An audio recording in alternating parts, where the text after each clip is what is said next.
Cosmic consciousness. First words. Richard Maurice Bucke. What is cosmic consciousness? The present volume is an attempt to answer this question. But notwithstanding, it seems well to make a short prefatory statement in as plain language as possible, so as to open the door, as it were, for the more elaborate exposition to be attempted in the body of the work.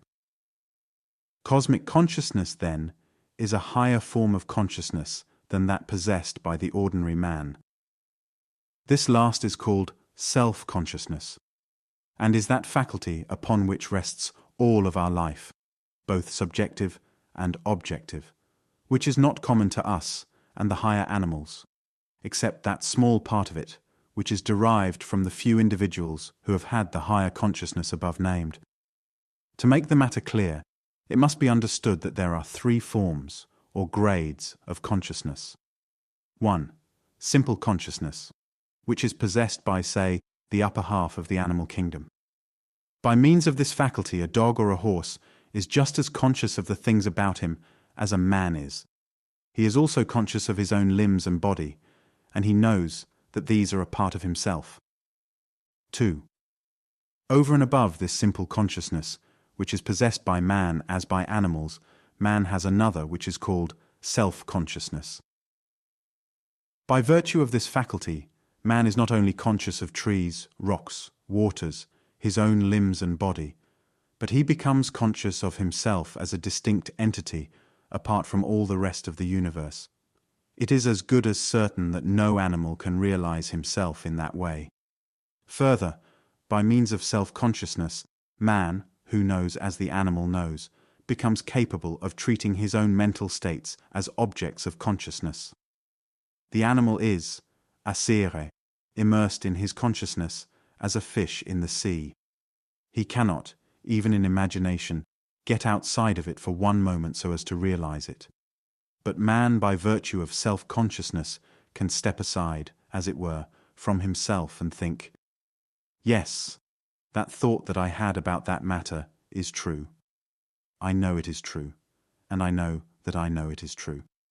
The writer has been asked, how do you know that animals cannot think in the same manner? The answer is simple and conclusive. It is. There is no evidence that any animal can so think, but if they could, we should soon know it. Between two creatures living together, as dogs or horses and men, and each self-conscious, it would be the simplest matter in the world to open up communication. Even as it is, diverse as is our psychology, we do, by watching his acts, enter into the dog's mind pretty freely. We see what is going on there. We know that the dog sees and hears, smells and tastes. We know that he has intelligence, adapts means to ends, that he reasons. If he was self-conscious, we must have learned it long ago. We have not learned it, and it is as good as certain that no dog, horse, elephant, or ape ever was self-conscious. Another thing, on man's self-consciousness is built everything in and about us distinctively human. Language is the objective of which self-consciousness is the subjective. Self-consciousness and language, two in one, for they are two halves of the same thing, are the sine qua non of human social life, of manners, of institutions, of industries of all kinds, of all arts, useful and fine. If any animal possessed self-consciousness, it seems certain that it would upon that master faculty build, as man has done, a superstructure of language, of reasoned-out customs, industries, art. But no animal has done this, therefore we infer that no animal has self-consciousness. The possession of self-consciousness and language, its other self, by man, creates an enormous gap between him and the highest creature possessing simple consciousness merely. Cosmic consciousness is a third form which is as far above self-consciousness as is that above simple consciousness. With this form, of course, both simple and self-consciousness persist, as simple consciousness persists when self-consciousness is acquired, but added to them is the new faculty so often named and to be named in this volume. The prime characteristic of cosmic consciousness is, as its name implies, a consciousness of the cosmos, that is, of the life and order of the universe. What these words mean cannot be touched upon here. It is the business of this volume to throw some light upon them. There are many elements belonging to the cosmic sense besides the central fact just alluded to. Of these a few may be mentioned. Along with the consciousness of the cosmos, there occurs an intellectual enlightenment or illumination, which alone would place the individual on a new plane of existence, would make him almost a member of a new species.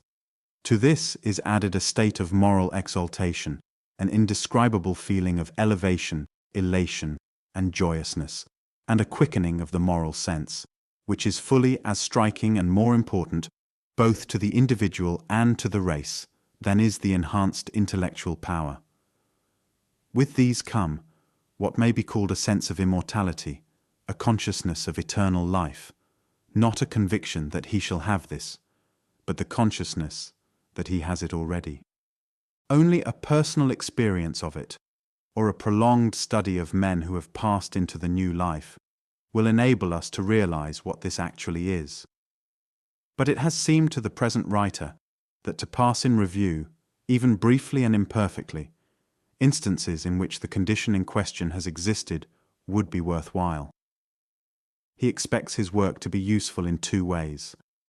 First, in broadening the general view of human life, by comprehending in our mental vision this important phase of it, and by enabling us to realize, by some measure, the true status of certain men who, down to the present, are either exalted by the average self-conscious individual to the rank of gods, or, adopting the other extreme, are adjudged insane.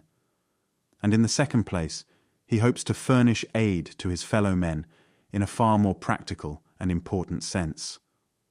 The view he takes is that our descendants will sooner or later reach, as a race, the condition of cosmic consciousness, just as, long ago, our ancestors passed from simple to self-consciousness.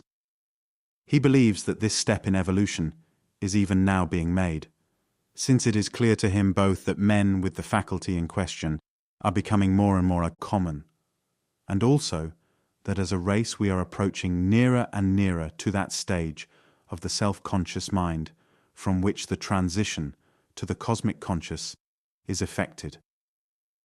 He realizes that, granted the necessary heredity, any individual not already beyond the age may enter cosmic consciousness. He knows that intelligent contact with cosmic conscious minds assists self-conscious individuals in the ascent to the higher plane. He therefore hopes, by bringing about, or at least facilitating this contact, to aid men and women in making the almost infinitely important step in question.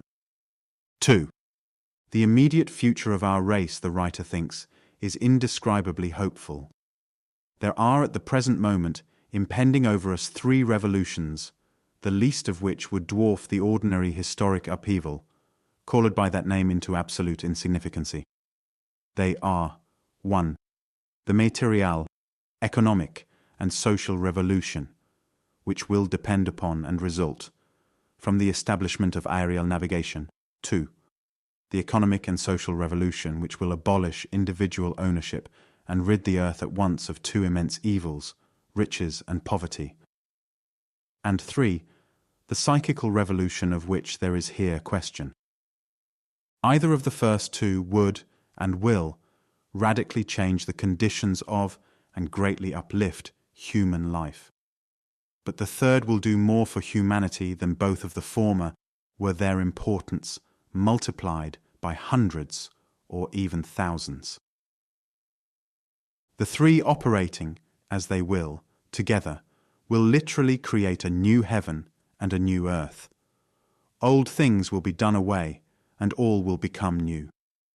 Before aerial navigation, national boundaries, tariffs, and perhaps distinctions of language will fade out, great cities will no longer have reason for being and will melt away.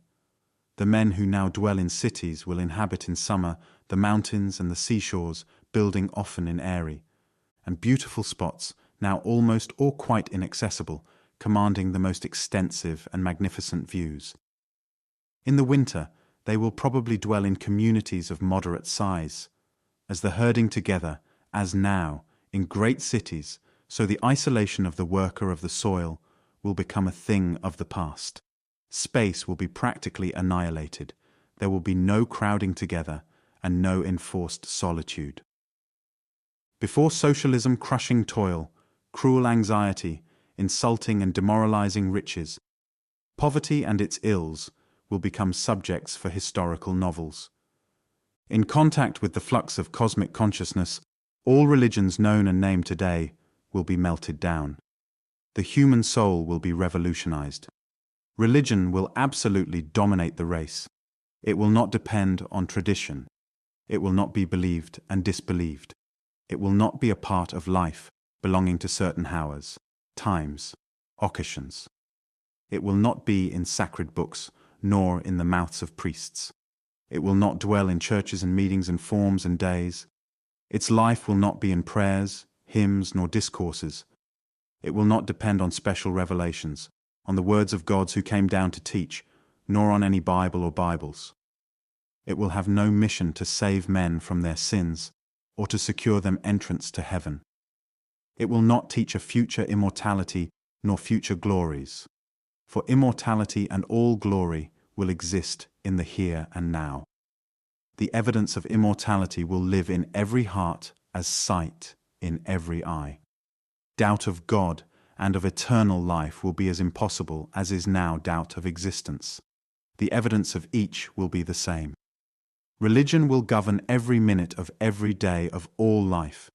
Churches, priests, forms, creeds, prayers, all agents, all intermediaries between the individual man and God will be permanently replaced by direct, unmistakable intercourse. Sin will no longer exist, nor will salvation be desired.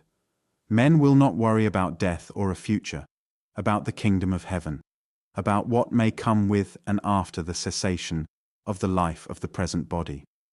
Each soul will feel and know itself to be immortal, will feel and know that the entire universe with all its good and with all its beauty is for it and belongs to it forever. The world peopled by men possessing cosmic consciousness will be as far removed from the world of today as this is from the world as it was before the advent of self-consciousness. 3. There is a tradition, probably very old, to the effect that the first man was innocent and happy until he ate of the fruit of the tree of the knowledge of good and evil. That having eaten thereof, he became aware that he was naked and was ashamed. Further, that then sin was born into the world, the miserable sense whereof replaced man's former feeling of innocency. That then, and not till then, man began to labor and to cover his body. Stranger than all, so it seems to us, the story runs, that along with this change, or immediately following upon it, there came into man's mind the remarkable conviction, which has never since left it, but which has been kept alive by its own inherent vitality, and by the teaching of all true seers, prophets, and poets, that this accursed thing which has bitten man's heel, laming him, hindering his progress, and especially making this halting and painful, should eventually be crushed and subjugated by man himself, by the rising up within him of a Saviour, the Christ. Man's progenitor was a creature, an animal, walking erect, but with simple consciousness merely. He was, as are today the animals, incapable of sin, or of the feeling of sin, and equally incapable of shame, at least in the human sense. He had no feeling or knowledge of good and evil. He as yet knew nothing of what we call work, and had never laboured. From this state he fell, or rose, into self-consciousness. His eyes were opened. He knew that he was naked. He felt shame, acquired the sense of sin, became in fact what is called a sinner, and learned to do certain things in order to encompass certain ends. That is, he learned to labour. For weary eons this condition has lasted. The sense of sin still haunts his pathway. By the sweat of his brow he still eats bread. He is still ashamed. Where is the deliverer, the savior? Who or what? The savior of man is cosmic consciousness, in Paul's language, the Christ. The cosmic sense, in whatever mind it appears, crushes the serpent's head, destroys sin, shame, the sense of good and evil, as contrasted one with the other, and will annihilate labor, though not human activity. The fact that there came to man along with or immediately after his acquisition of self-consciousness, the inchoate premonition of another and higher consciousness, which was yet, at that time, many millenniums in the future, is surely most noteworthy, though not necessarily surprising. We have in biology many analogous facts such as premonition of and preparation for by the individual of states and circumstances of which he has had no experience, and we see the same thing in the maternal instinct in the very young girl. The universal scheme is woven in one piece and is permeable to consciousness or, and especially, to subconsciousness throughout and in every direction. The universe is a vast, grandiose, terrible, multiform, yet uniform evolution. The section which especially concerns us is that which extends from brute to man, from man to demigod, and constitutes the imposing drama of humanity. Its scene the surface of the planet, its time 1,000,000 years.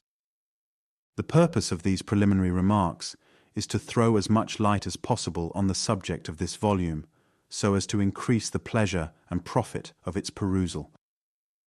A personal exposition of the writer's own introduction to the main fact treated of will perhaps do as much as anything else could to further this end.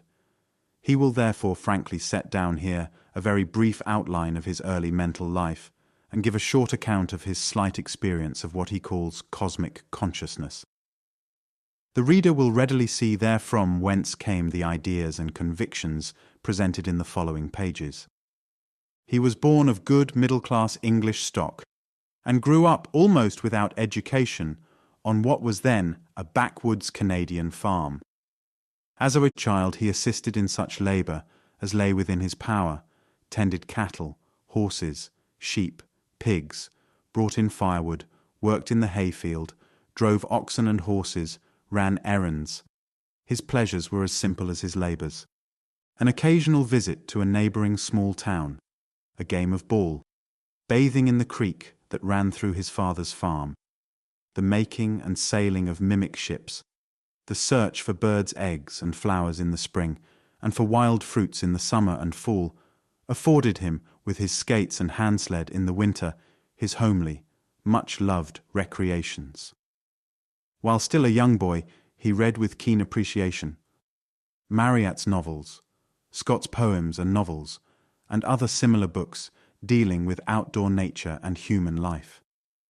He never, even as a child, accepted the doctrines of the Christian Church, but, as soon as old enough to dwell at all on such themes, conceived that Jesus was a man, great and good no doubt, but a man, that no one would ever be condemned to everlasting pain, that if a conscious God existed, he was the supreme master and meant well in the end to all, but that, this visible life here being ended, it was doubtful, or more than doubtful, whether conscious identity would be preserved. The boy, even the child, dwelt on these and similar topics far more than anyone would suppose, but probably not more than many other introspective small fellow mortals. He was subject at times to a sort of ecstasy of curiosity and hope. As on one special occasion, when about 10 years old, he earnestly longed to die, that the secrets of the beyond, if there was any beyond, might be revealed to him. Also to agonies of anxiety and terror, as for instance, at about the same age he read Reynolds' Faust, and being near its end one sunny afternoon, he laid it down utterly, unable to continue its perusal, and went out into the sunshine to recover from the horror, after more than 50 years he distinctly recalls it, which had seized him. The boy's mother died when he was only a few years old, and his father shortly afterwards. The outward circumstances of his life in some respects became more unhappy than can readily be told. At 16, the boy left home to live or die as might happen. For 5 years he wandered over North America, from the Great Lakes to the Gulf of Mexico, and from the Upper Ohio to San Francisco. He worked on farms, on railways, on steamboats, and in the placer diggings of western Nevada. Several times he nearly suffered shipwreck by sickness, starvation, freezing, and once on the banks of the Humboldt River in Utah, fought for his life half a day with the Shoshone Indians. After 5 years. Wandering, at the age of 21, he returned to the country where his childhood had been passed. A moderate sum of money from his dead mother enabled him to spend some years in study, and his mind, after lying so long fallow, absorbed ideas with extraordinary facility. He graduated with high honors 4 years after his return from the Pacific coast. Outside of the collegiate course, he read with avidity many speculative books, such as The Origin of Species, Tyndall's Heat and Essays, Buckle's History, Essays and Reviews, and much poetry, especially such as seemed to him free and fearless. In this species of literature he soon preferred Shelley, and of his poems Adonais and Prometheus were his favorites. His life for some years was one passionate note of interrogation, an unappeasable hunger for enlightenment on the basic problems. Leaving college, he continued his search with the same ardor, taught himself French that he might read Auguste Comte, Hugo and Renan, and German that he might read Goethe, especially Faust. At the age of 30, he fell in with Leaves of Grass, and at once saw that it contained, in greater measure than any book so far found, what he had so long been looking for. He read the leaves eagerly, even passionately, but for several years derived little from them. At last, light broke, and there was revealed to him, as far, perhaps, as such things can be revealed, at least some of the meanings. Then occurred that to which the foregoing is preface. 4. It was in the early spring, at the beginning of his 36th year.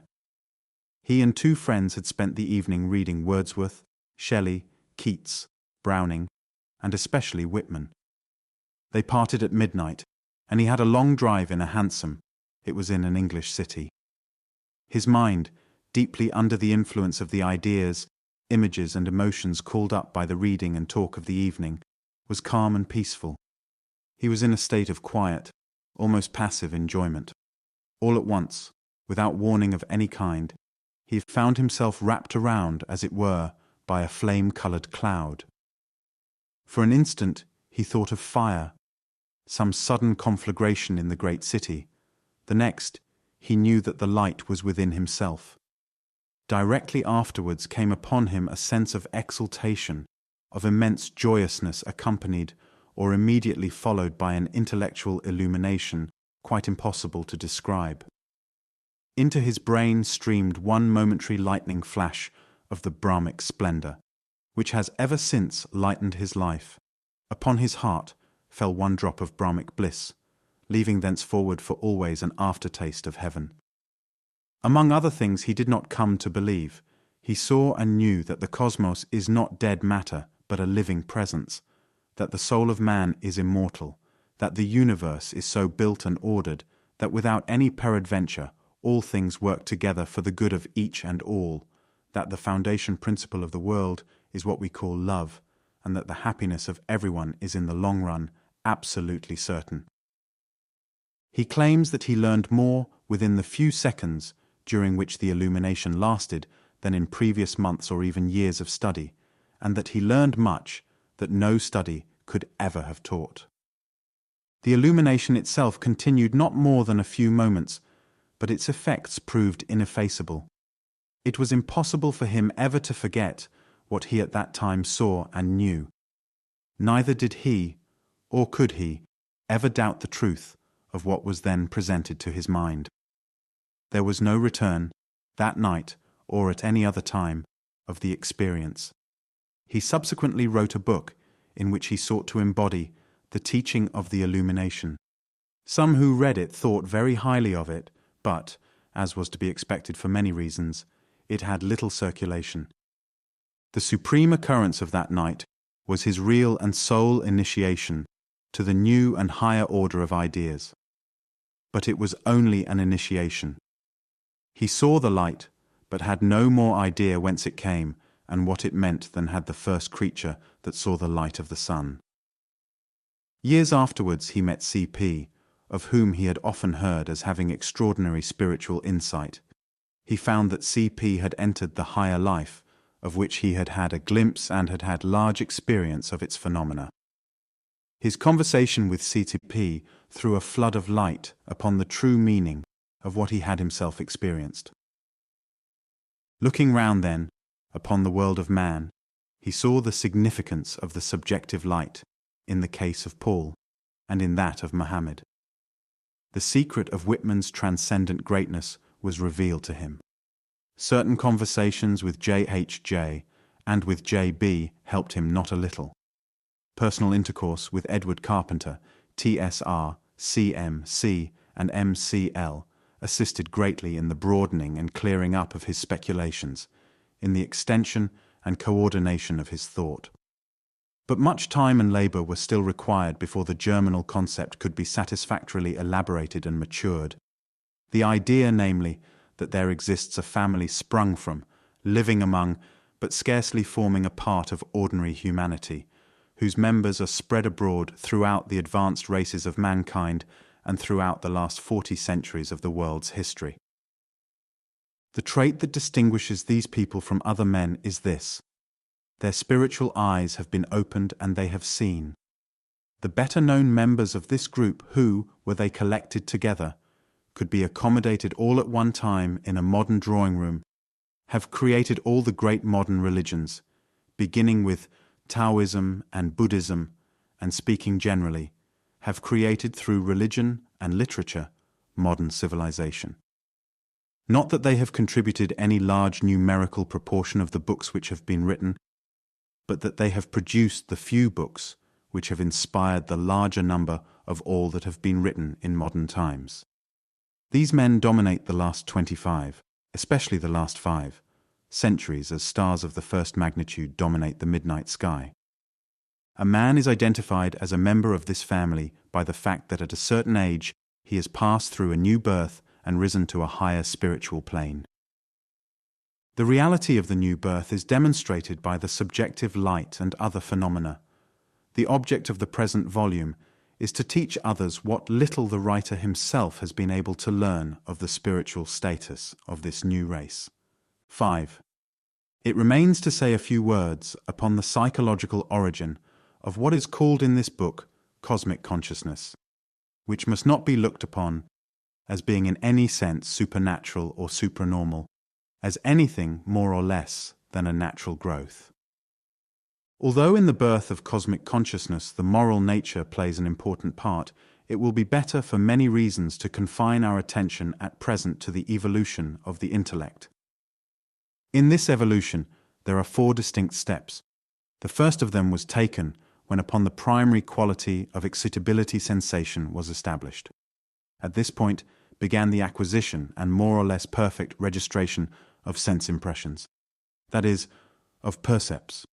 A percept is, of course, a sense impression.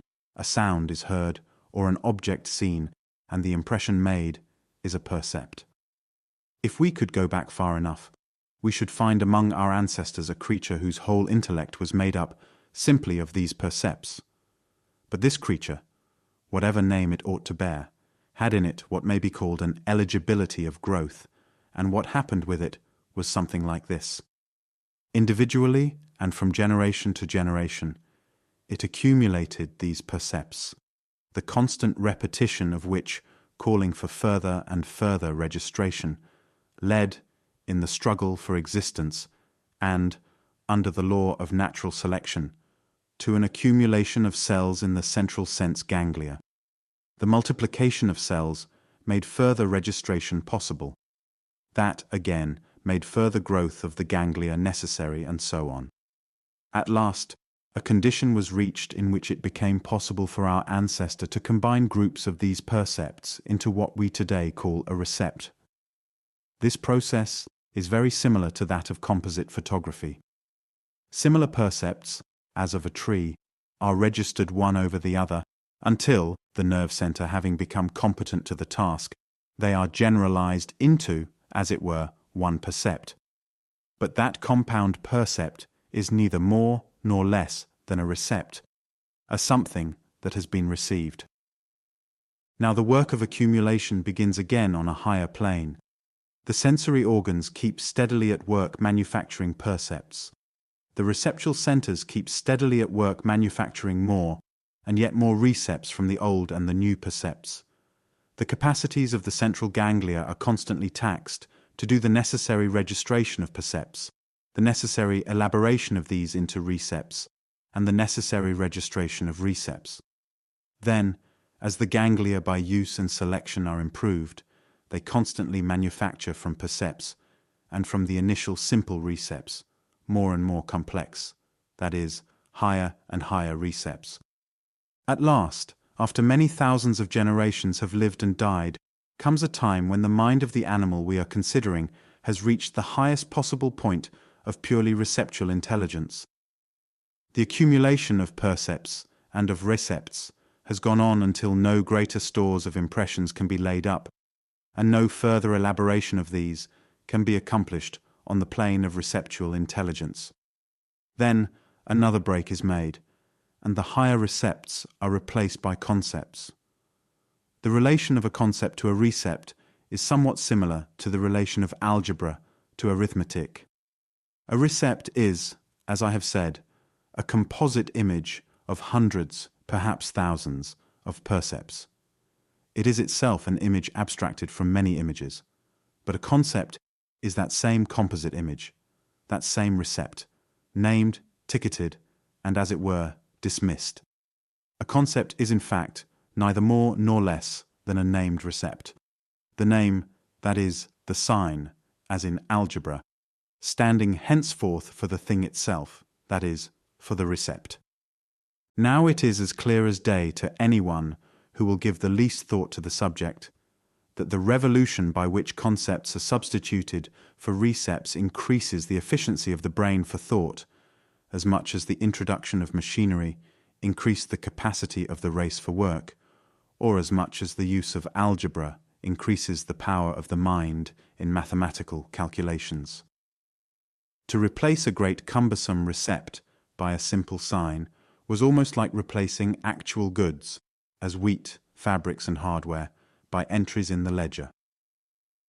But, as hinted above, in order that a recept may be replaced by a concept it must be named, or in other words, marked with a sign which stands for it. Just as a check stands for a piece of baggage, or as an entry in a ledger stands for a piece of goods.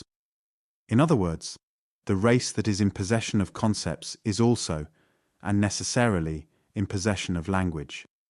Further, it should be noted, as the possession of concepts implies the possession of language, so the possession of concepts and language, which are in reality two aspects of the same thing, implies the possession of self-consciousness.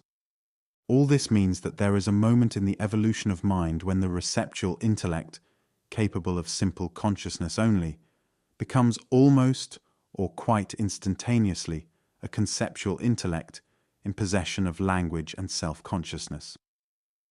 When we say that an individual, whether an adult individual long ago or a child today does not matter, came into possession of concepts, of language, and of self-consciousness in an instant, we, of course, mean that the individual came into possession of self-consciousness and of one or a few concepts and of one or a few true words instantaneously, and not that he entered into possession of a whole language in that short time.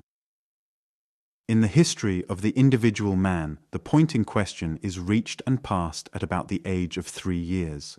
In the history of the race, it was reached and passed several 100,000 years ago. We have now, in our analysis, reached the point where we each individually stand, the point, namely, of the conceptual, self-conscious mind. In acquiring this new and higher form of consciousness, it must not for a moment be supposed that we have dropped either our receptual intelligence or our old perceptual mind. As a matter of fact, we could not live without these any more than could the animal who has no other mind than them. Our intellect, then, today, is made up of a very complex mixture of percepts, recepts, and concepts. Let us now for a moment consider the concept. This may be considered as a large and complex recept, but larger and more complex than any recept. It is made up of one or more recepts, combined with probably several percepts. This extremely complex recept is then marked by a sign. That is, it is named, and in virtue of its name, it becomes a concept. The concept, after being named or marked, is, as it were, laid away, just as a piece of checked baggage is marked by its check and piled in the baggage room. By means of this check, we can send the trunk to any part of America without ever seeing it or knowing just where it is at a given moment. So by means of their signs, we can build concepts into elaborate calculations, into poems, and into systems of philosophy, without knowing half the time anything about the thing represented by the individual concepts that we are using. And here, a remark must be made aside from the main argument. It has been noticed thousands of times that the brain of a thinking man does not exceed in size the brain of a non-thinking wild man in anything like the proportion in which the mind of the thinker exceeds the mind of the savage. The reason is that the brain of a Herbert Spencer has very little more work to do than has the brain of a native Australian.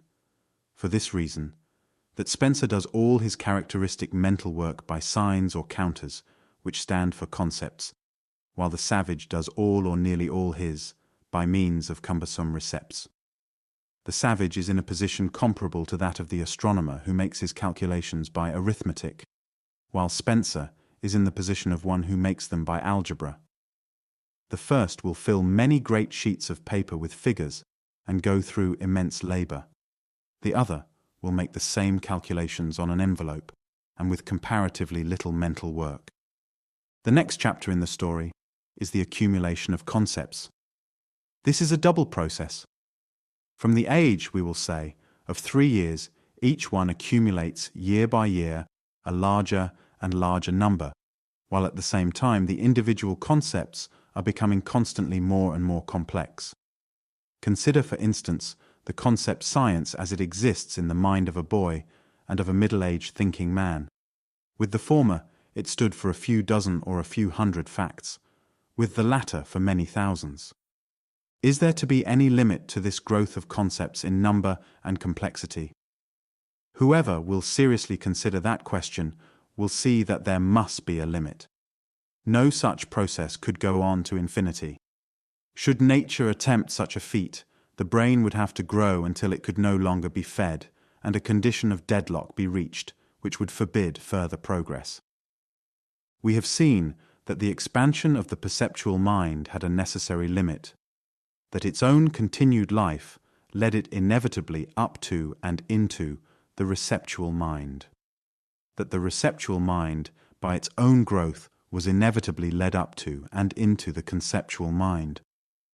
A priori considerations make it certain that a corresponding outlet will be found for the conceptual mind. But we do not need to depend on abstract reasoning to demonstrate the necessary existence of the supraconceptual mind, since it exists and can be studied with no more difficulty than other natural phenomena. The supraconceptual intellect, the elements of which, instead of being concepts, are intuitions, is already, in small numbers it is true, an established fact, and the form of consciousness that belongs to that intellect may be called, and has been called, cosmic consciousness. Thus we have 4 distinct stages of intellect, all abundantly illustrated in the animal and human worlds about us, all equally illustrated in the individual growth of the cosmic conscious mind, and all 4 existing together in that mind, as the first 3 exist together in the ordinary human mind. These 4 stages are, first, the perceptual mind, the mind made up of percepts or sense impressions. Second, the mind made up of these and recepts, the so-called receptual mind, or in other words, the mind of simple consciousness. Third, we have the mind made up of percepts, recepts, and concepts, called sometimes the conceptual mind, or otherwise the self-conscious mind, the mind of self-consciousness. And fourth and last, we have the intuitional mind, the mind whose highest element is not a recept or a concept, but an intuition. This is the mind in which sensation, simple consciousness, and self-consciousness are supplemented and crowned with cosmic consciousness. But it is necessary to show more clearly still the nature of these four stages and their relation one to the other. The perceptual or sensational stage of intellect is easy enough to understand, so may be passed by in this place with only one remark, namely, that in a mind made up wholly of percepts, there is no consciousness of any sort. When, however, the receptual mind comes into existence, simple consciousness is born, which means that animals are conscious, as we know they are, of the things they see about them. But the receptual mind is capable of simple consciousness only. That is, the animal is conscious of the object which he sees, but he does not know he is conscious of it.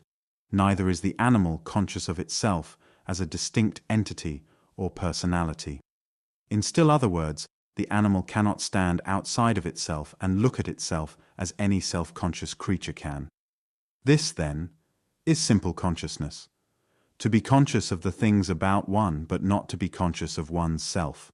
But when I have reached self-consciousness, I am not only conscious of what I see, but I know I am conscious of it. Also, I am conscious of myself as a separate entity and personality, and I can stand apart from myself and contemplate myself, and can analyze and judge the operations of my own mind as I would analyze and judge anything else. This self-consciousness is only possible after the formation of concepts and the consequent birth of language. Upon self-consciousness is based all distinctively human life so far, except what has proceeded from the few cosmic conscious minds of the last 3,000 years.